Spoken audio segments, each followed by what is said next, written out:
अफसोस होता है कि 90% उम्र हमने इस चक्कर में ज़ाया कर दी कि लोग क्या कहेंगे। आई डोंट केयर कौन क्या सोचता है। मैं जब तक हूँ, हाँ एक है कि मैं अल्लाह को जवाब दूँ, अपने ज़मीर को जवाब दूँ। उसमें अगर इमरान खान फिट होता है, I love to talk to him, मैं उसके साथ खड़ा हूँ। क्या पीटीआई के अंदर से किसी माई के लाल ने उनको चैलेंज किया? दुनिया पूरी को पता है, आपका भी मेरा भी। आप सुन लीजिए, मैंने नहीं बोला था आप उनको कहिएगा, सुन लीजिए। भट्टी साहब बात सुन ले, भट्टी साहब मेरी बात अच्छा नहीं मैं करता, चलो ठीक है। नहीं, भट्टी साहब की बात सुन ले। मैंने नहीं बोला था उस वक्त, हालांकि मेरी बात पर्सनल हुई नहीं थी। बात तो सुन लीजिए मेरी भट्टी साहब की प्यारी बहन, बात सुन लीजिए, कोई हरज नहीं। हमारी नून लीग जिस तरह कराती है, आप तो खुद पीपल्स पार्टी में रह चुकी हैं, आपने वो भी देखा हुआ है, कितना को फर्क आता है, बाकियों से कितना को फर्क है। ठीक कहा होगा आपने। देखिए, आप इस चीज को अंडरस्टैंड करें कि आप एक चीज गलत हुई, जैसे भी पीपल्स पार्टी ने की है या नून ने की है, क्या पीटीआई के अंदर से किसी माई के लाल ने उनको चैलेंज किया? प्यारी बहन बात सुन लीजिए, कोई हरज नहीं है, दुनिया पूरी को पता है, आपका भी मेरा भी। हमारी कोई वैल्यू नहीं है इन लफ्जों की। बात सुन लीजिए, परवेज मुशर्रफ जिंदाबाद, चौधरी शुजात जिंदाबाद, जरदारी साहब, बिलावल भुट्टो एशिया के सबसे बड़े लीडर जिंदाबाद, इमरान खान मुस्लिम उम्मा का सबसे बड़ा लीडर, बाकी सारे जोकर्स। मैं कह रहा हूँ जी, कमेंट तो आपने किया, मैंने तो नहीं किया, लेकिन अगर आप बंद कर दो यार, ये क्या मैं इसीलिए कह रहा हूँ इसको, ये गुफ्तगू करने के मैंने देखिए एलिगेशन कौन सी थी डॉक्टर साहब आगे, डॉक्टर साहब ये पर्सनल गुफ्तगू हो जाएगी। अगर कहते हैं तो वो सारी मेरे पास है शीट। जी ले ये क्या, ये छोड़े छोड़े डॉक्टर साहब आगे चलते हैं।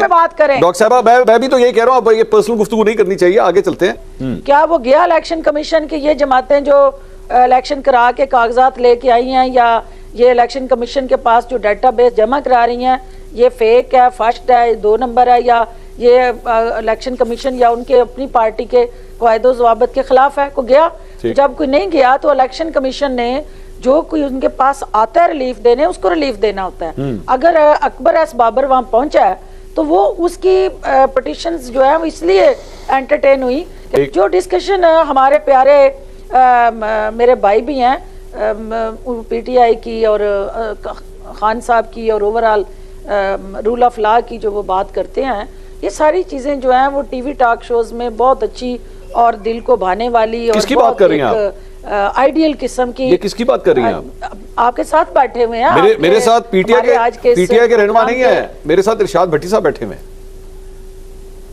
मैं इरशाद भट्टी साहब को कभी भी पीटीआई से माइनस नहीं कर सकती, और मैं ये समझती हूँ कि मेरा भाई जो है वो सहाफ़ी ज़रूर है, लेकिन उसके साथ साथ उसकी एक अपनी ज़ाती ख्वाहिशात, अरमान और कुछ ताल्लुक वास्ते और कुछ उनका है ना उस जमात के साथ लेना देना, तो वो जो बात करते हैं वो ठीक कह रहे हैं कि ये जमात जो है उसको इस वक्त जो है वो ज़मीन बोस है, तो इसको और ज़्यादा चित ना किया जाए। कि इरशाद भट्टी साहब को ये पता है कि जो सियासत के उस खेल के रूल्स हैं उसके अंदर फाउल की गुंजाइश किसी के पास भी नहीं होती, और जो फाउल करता है वो रेड कार्ड हो येलो कार्ड हो, वो उसको देख के ग्राउंड से बाहर जाना पड़ता है।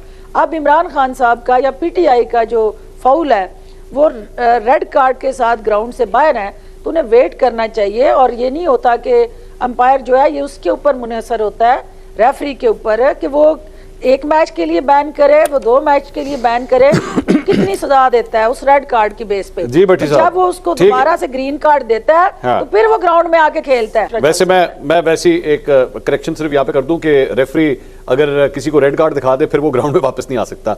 येलो कार्ड दिखाने के ऊपर वार्निंग होती है, रेड कार्ड दिखा के ग्राउंड से बाहर आता है, फिर वापस नहीं आ सकता। पाबंदी होती है ना। जी पाबंदी होती है। अफसोस होता है कि 90% उम्र हमने इस चक्कर में ज़ाया कर दी कि लोग क्या कहेंगे। आई डोंट केयर कौन क्या सोचता है। मैं जब तक हूँ, हाँ एक है कि मैं अल्लाह को जवाब दूँ, अपने ज़मीर को जवाब दूँ। उसमें अगर इमरान खान फिट होता है, I love to talk to him, मैं उसके साथ खड़ा हूँगा। इमरान खान जैसा कोई बंदा और आएगा, तब्दीली के नारे मारेगा, मैं उसके साथ खड़ा हूँगा। मैं इस मुल्क में तब्दीली चाहता हूँ। फिरदौस आशिक अवान साहबा की खुश नसीबी है जो मेरी बदनसीबी है कि मैं एट ए टाइम पहले परवेज मुशर्रफ साहब का तर्जमान, एशिया का सबसे बड़ा लीडर, फिर चौधरी शुजात के बाग सावे हरे भरे।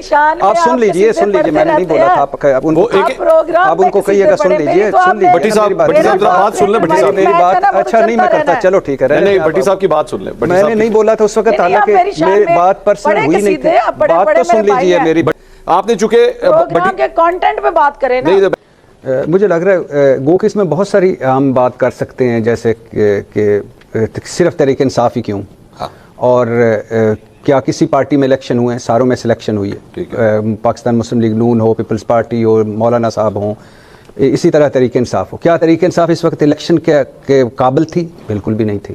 کیا تحریک انصاف میں کبھی الیکشن ہوئے ہیں؟ تحریک انصاف واحد جماعت ہے جس نے الیکشن کروانے کی کوشش کی لیکن ہوئے نہیں، ہر مرتبہ متنازع ہو گئے. تو اب بلّہ ظاہر ہے ایک اکبر ایس بابر صاحب سے بہت سارے اختلافات کیے جا سکتے ہیں، بہت سارے اس پہ بات بھی ہو چکی ہے کہ اللہ بس دعا کرنی چاہیے کہ دشمن ظرف والا دے، کہ جب بندہ کرائسس میں ہو، گرا پڑا ہو، اس وقت کوئی حملہ آور ہو تو وہ ایک ہوتی ہے بات. لیکن 70 دن محفوظ رکھا تھا. بٹی صاحب every is fair in love and war politics کے اندر نہیں، شاید وہ آپ ٹھیک کہہ رہے ہوں گے. میں اپنے طور پہ اپنی رائے دینا چاہوں گا. میں سیاست میں ہوتا تو شاید نہ کرتا. آپ اسی لیے سیاست میں نہیں ہیں، صحافت میں. ہاں، تو مجھے بڑا کوئی بھی کرائسس میں ہو تو عجیب سا لگتا ہے کہ اس پہ حملہ آور ہو جانا.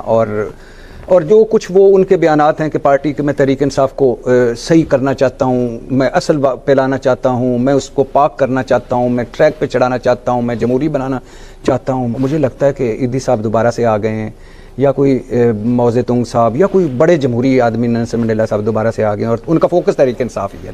اگر تھوڑی سی بھی غیرت بچتی تو وہ استعفیٰ دے دیتا، لیکن اب اس میں اتنی غیرت کہاں.